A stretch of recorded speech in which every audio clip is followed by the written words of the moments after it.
দর্শক, ভারতে একটি মর্মান্তিক দুর্ঘটনা ঘটেছে।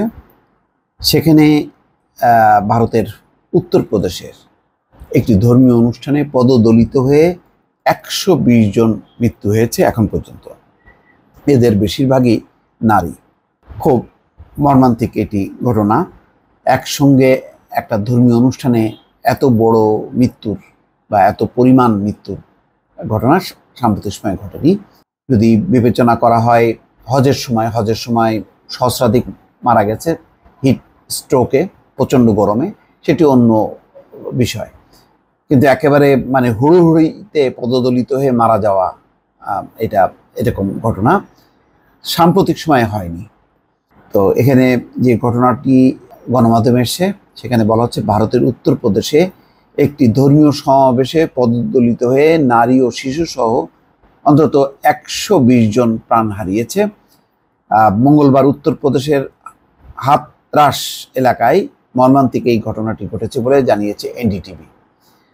বলা হচ্ছে স্থানীয় এক ধর্মীয় নেতার সৎসঙ্গ অনুষ্ঠানে যোগ দিয়েছিলেন অসংখ্য নারী পুরুষ। ভারতেও ধর্মীয় গোড়ামি বা সংস্কারের কোনো শেষ নেই।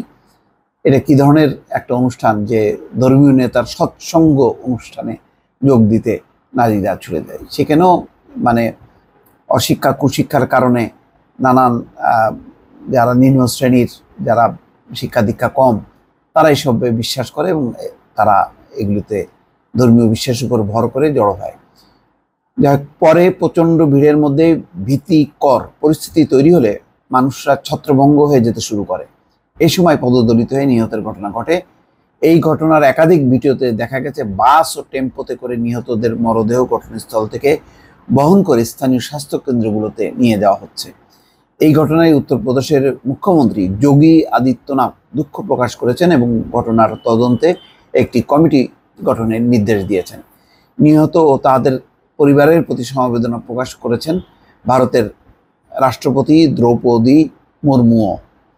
দুর্ঘটনার বিষয়ে উত্তরপ্রদেশের ইতাহ জেলার প্রধান স্বাস্থ্য কর্মকর্তা উমেশ কুমার ত্রিপাঠী শুরুতে 27 জনের প্রাণহানির খবর দিয়েছেন, কিন্তু কিছুক্ষণের ব্যবধানে এই সংখ্যাটি দ্রুত বাড়তে থাকে।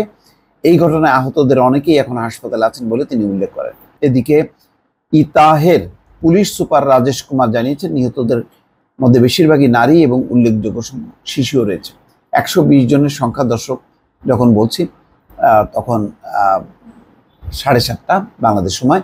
নিশ্চয়ই এই সংখ্যাটা, যেটি ধারণা করা হচ্ছে, সংখ্যাটা আরও বাড়তে পারে। খুবই দুঃখজনক ঘটনা। দর্শক, ভালো থাকবেন। আল্লাহ হাফেজ।